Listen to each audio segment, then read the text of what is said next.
N'oublie pas de t'abonner à la chaîne YouTube Togovi News. Mesdames, Messieurs, chers téléspectateurs d'Africa 24, bienvenue. Merci de nous rejoindre dans cette émission, une émission qui reçoit aujourd'hui un invité qui nous vient du Togo. Il dirige le parti dénommé le Parti des Togolais. Avec lui, nous allons faire le point des négociations entre le pouvoir et l'opposition au Togo. Et récemment, la rencontre qui a eu lieu entre l'opposition, le pouvoir en place et également le médiateur dans la crise togolaise. Qu'est-ce qu'on peut en retenir? Autant de questions que nous allons poser à notre invité, Monsieur Nathaniel Olympio, notre invité. Merci d'avoir accepté notre invitation. Merci de m'avoir invité. Alors récemment, vous avez été reçu, je veux parler de la classe politique, l'opposition, la mouvance présidentielle. Vous avez rencontré le médiateur dans la crise togolaise, je veux parler du président Alpha Condé. Qu'est-ce qu'on peut retenir de cette négociation? Alors, avant d'aborder cette rencontre, il faut rappeler un point important pour les téléspectateurs, c'est que les Togolais sont en train de se battre contre un régime qui est en place depuis 50 ans et qui se passe le pouvoir de père en fils. Voilà le tableau contre lequel les Togolais se dressent. Et il y a eu l'initiative d'un dialogue entre le pouvoir et l'opposition sous la conduite de deux facilitateurs, le président Nana Akufo-Addo du Ghana et le président Alpha Condé de la Guinée. C'est vrai que récemment, le président Alpha Condé a reçu une délégation de la coalition togolaise dans le cadre de ce dialogue.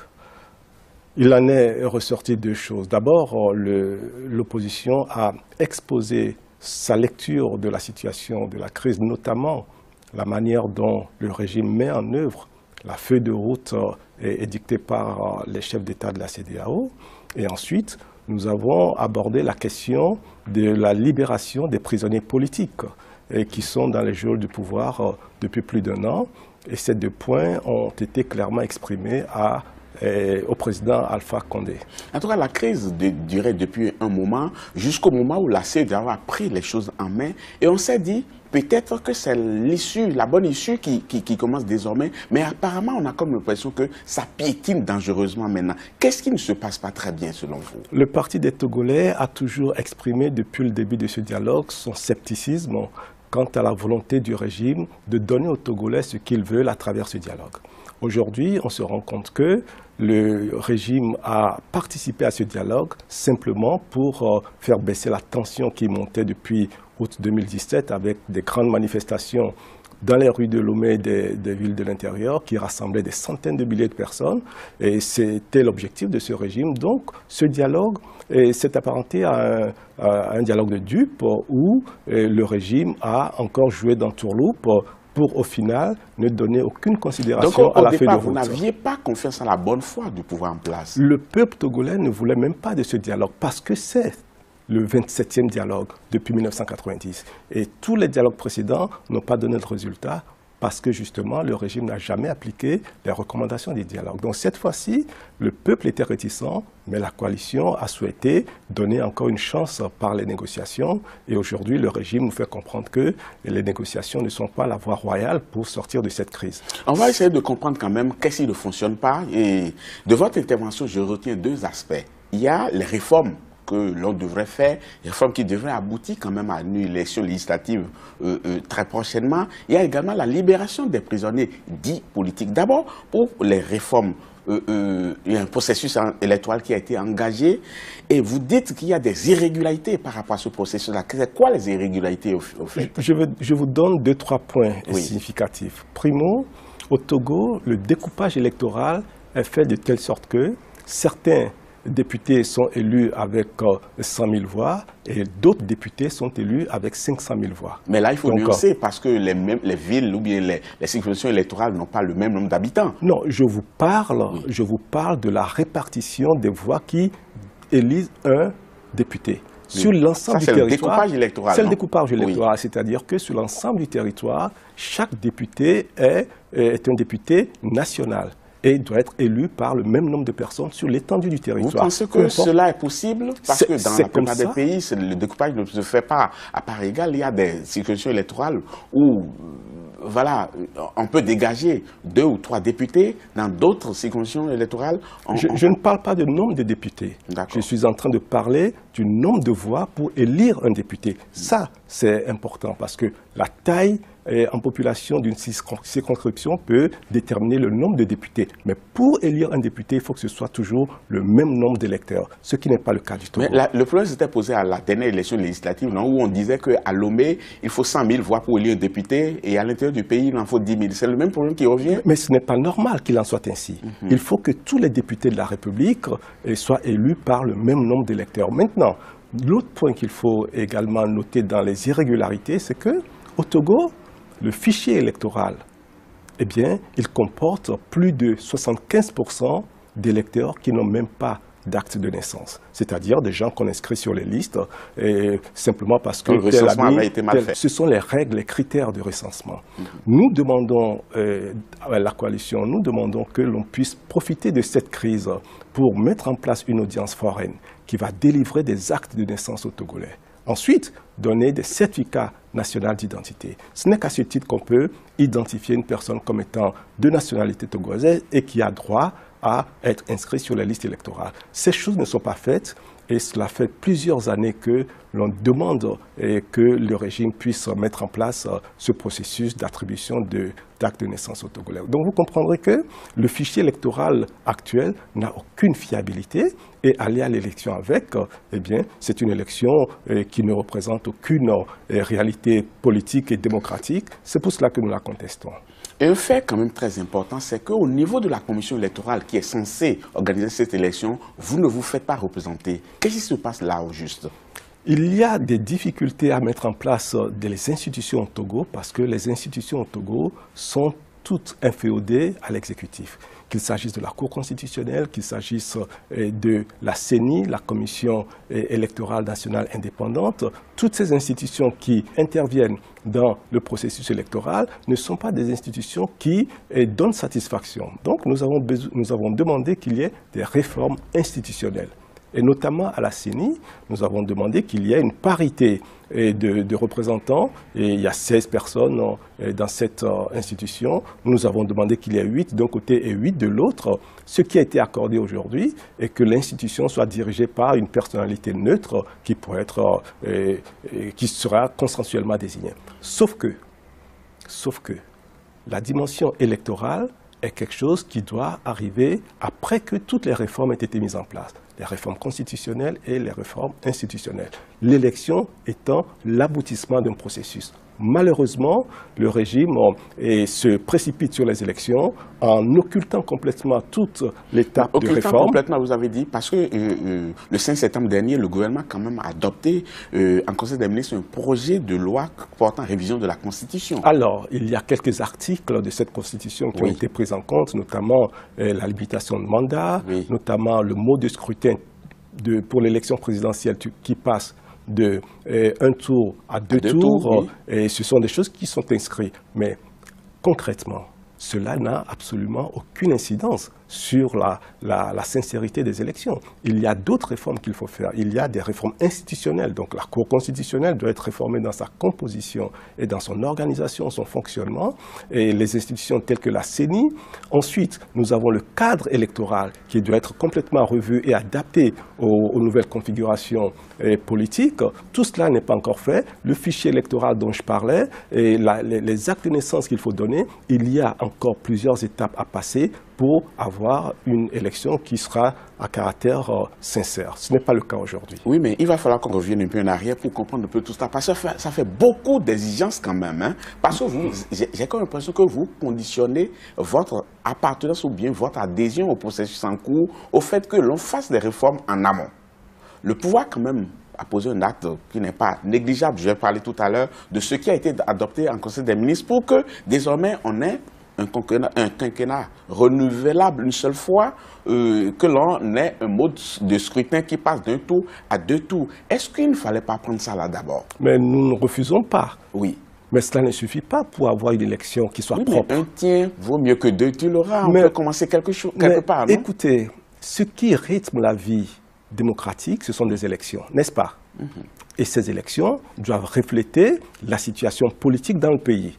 Mais si les conditions de ces élections ne sont pas conformes aux règles démocratiques, vous pouvez faire toutes les réformes que vous voulez, ça ne changera strictement rien à la sincérité des élections. Nous voulons aller aux élections, c'est normal dans une démocratie, mais il faut que ces élections représentent effectivement ce que les Togolais décident comme dirigeants. Il faut que les conditions d'accès à cette élection-là soient équitables à tout le monde. Il faut que les électeurs inscrits sur la liste électorale, nous soyons sûrs que ce sont des Togolais d'abord, que nous soyons sûrs qu'ils ont le droit de vote, qu'ils ne sont pas mineurs, qu'ils ne sont pas étrangers. Tant que tout cela n'est pas fait, cher ami, eh bien, il n'y a pas d'élection qui soit crédible. C'est pour cela qu'on se bat. Et vous avez noté qu'il y a beaucoup de demandes de la part de l'opposition. Justement, c'est bien parce que nous sommes dans un État où les règles démocratiques n'existent pas, où nous avons un masque de démocratie qui cache une dictature pure et dure de répression et de difficultés. Le processus qui est lancé maintenant devrait aboutir à une élection législative. On a même fixé la date du 20 décembre prochain. Mais est-ce que vous pensez qu'on a le temps d'opérer toutes ces réformes dont vous parlez avant d'aller aux élections législatives, sans oublier qu'il y aura une élection présidentielle en 2020 normalement? Mais vous pensez que fixer une date et en faire une fixation justement, vous pensez que c'est ça qui va sortir le Togo de la crise? Non, monsieur. Ce qui va sortir le Togo de la crise, c'est que l'on puisse faire des réformes, c'est que l'on puisse respecter ce que l'on a pris comme engagement, c'est que l'on puisse respecter le peuple dans ce qu'il demande et dans ses exigences. Et donc, ne me dites pas que la date du 20 décembre est telle que l'on ne puisse pas tout faire avant cette date-là. Justement, la Constitution y a pensé. Et la Constitution dit que les députés doivent rester en place jusqu'à la prochaine élection. Ça veut dire que nous n'avons aucune date butoir.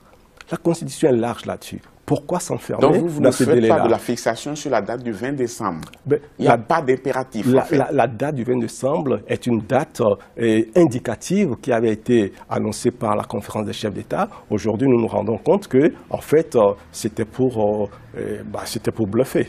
Puisqu'ils en font aujourd'hui une fixation. Mais ce faisant, est-ce que vous ne prenez pas le risque de mettre à dos les facilitateurs? Les facilitateurs, vous savez, ils sont dans leur rôle. Nous sommes des Togolais et nous savons ce que nous voulons.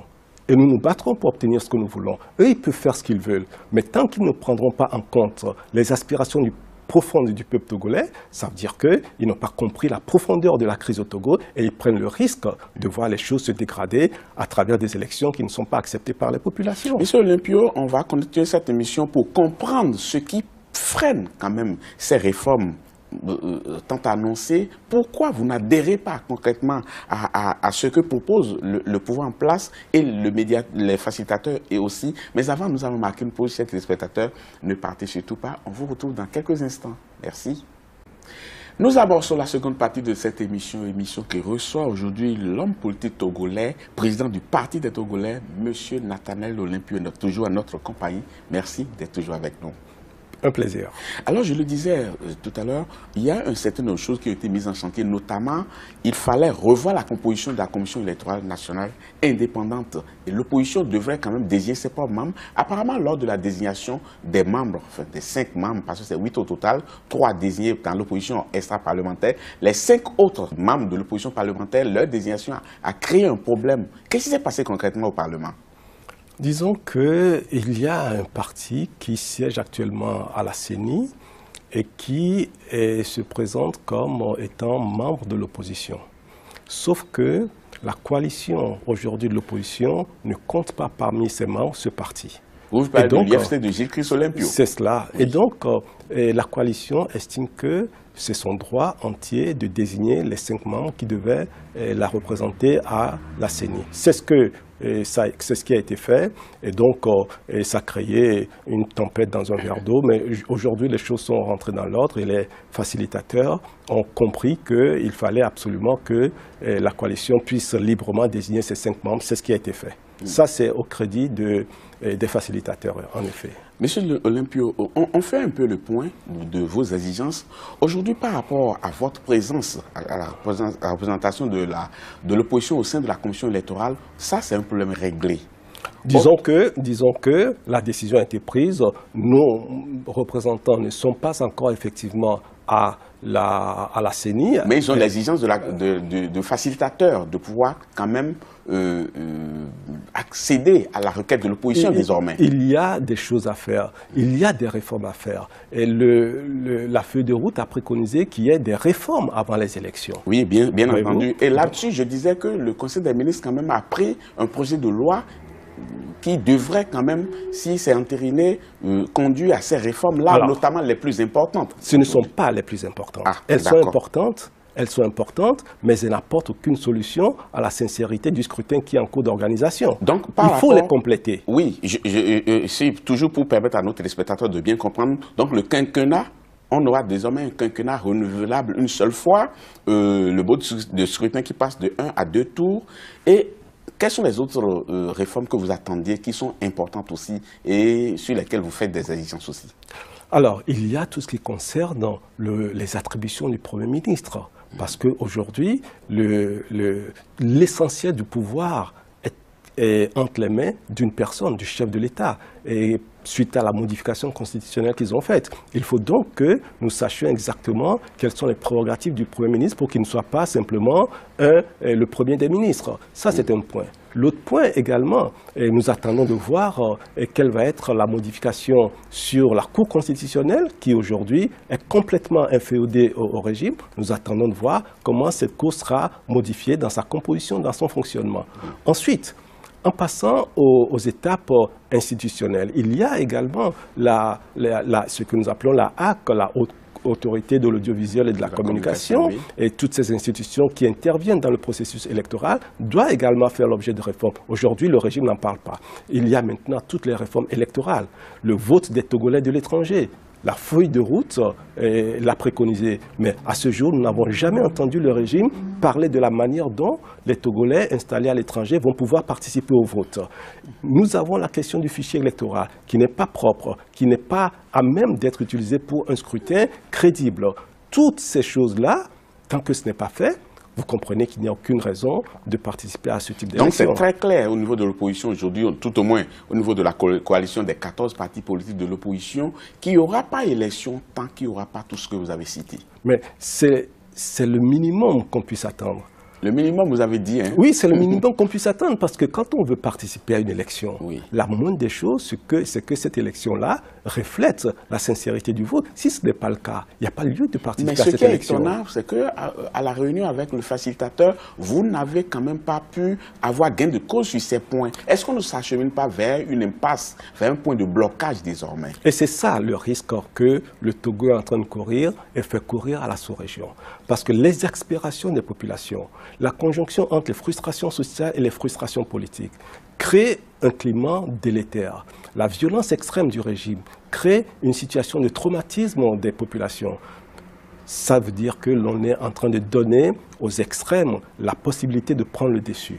Et là, personne ne peut se prévaloir de ce qui adviendra. Il est important qu'ensemble, les Togolais d'abord, qui doivent donner le ton, et accompagnés par la communauté sous-régionale, de trouver des solutions courageuses, de prendre des positions politiques novatrices, sortir des sentiers battus, pour qu'enfin on puisse trouver une solution pacifique à la crise togolaise. Mais certains observateurs quand même qui suivent un peu la crise togolaise estiment que l'opposition peut-elle, se pose la question, qu'est-ce que l'opposition peut faire d'autre à part les marches qui après, il ne donne pas grand-chose. Hein. Mais juste, ça prouve bien que nous avons en face un régime qui est complètement fermé, qui n'a pas intégré la nécessité de la rotation du pouvoir. Qu'il fait des pas. Oui, mais quand on est en place depuis 50 ans et que le pays est dans un état de misère si avancé, il est de bon sens que l'on admette que la nécessité de changer les choses est aujourd'hui une obligation que chacun doit prendre en compte. Mais est-ce que ce n'est pas une erreur de vouloir la réalisation de toutes ces exigences-là, plutôt que de prendre quand même un certain nombre et d'avancer un peu? Est-ce que ce n'est pas une autre erreur qu'on s'achemine à commettre en voulant tout ou rien? Et il ne s'agit pas de tout ou rien. Mais c'est ce que vous dites. Il ne s'agit pas de tout ou rien. Il s'agit de mettre en place les mécanismes qui permettent d'avoir une élection crédible. La démocratie, ce sont les élections. Et les élections n'ont de valeur que si elles sont crédibles.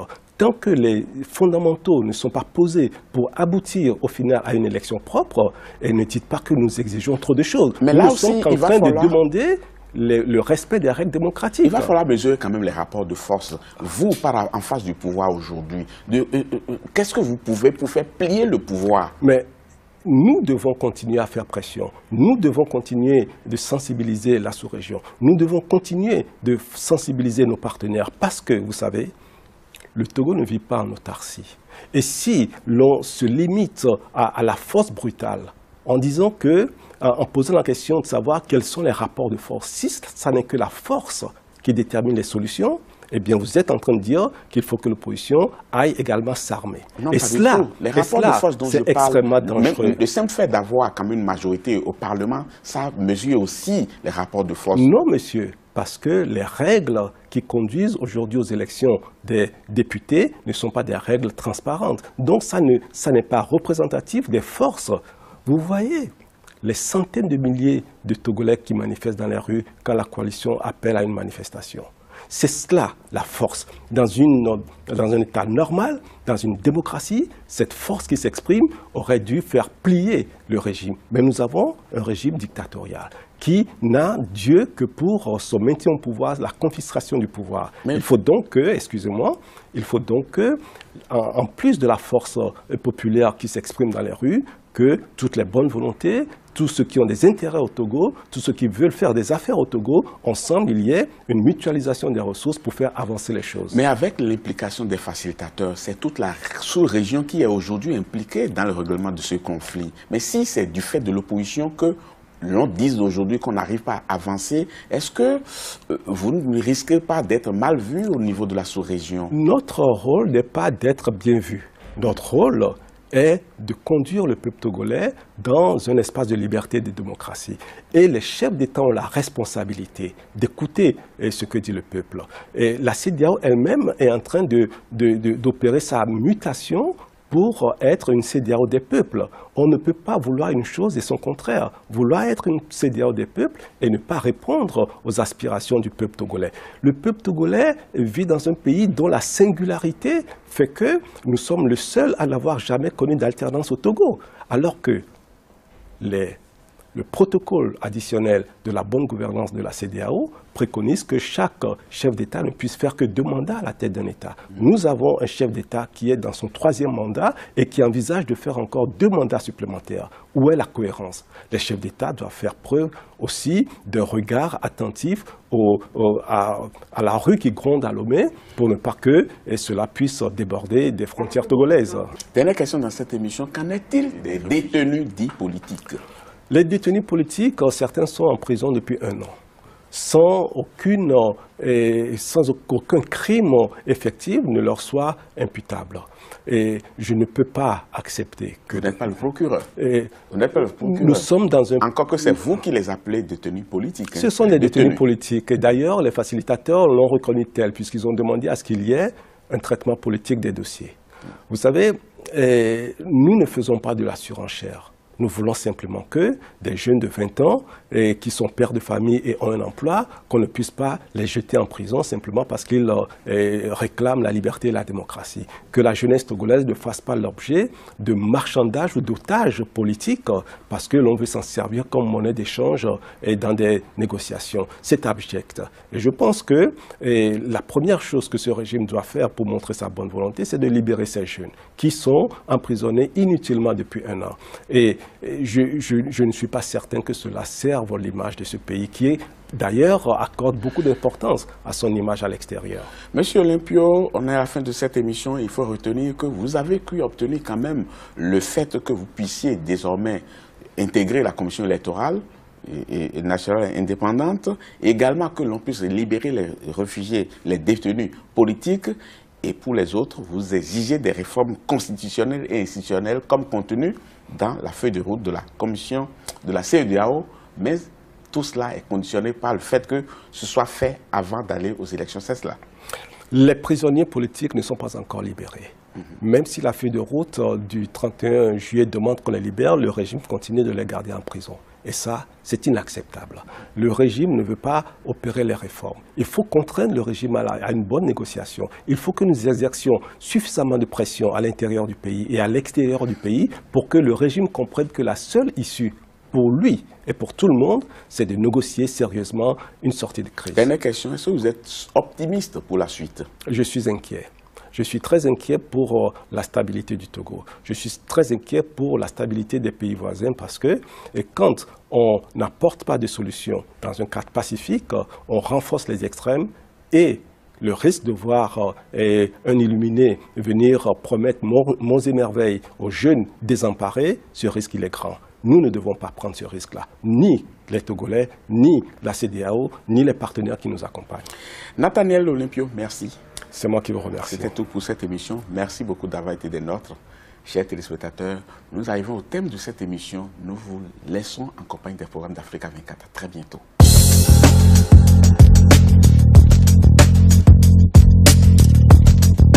Merci d'avoir regardé la vidéo. Abonne-toi et partage la vidéo sur les réseaux sociaux, Facebook et WhatsApp.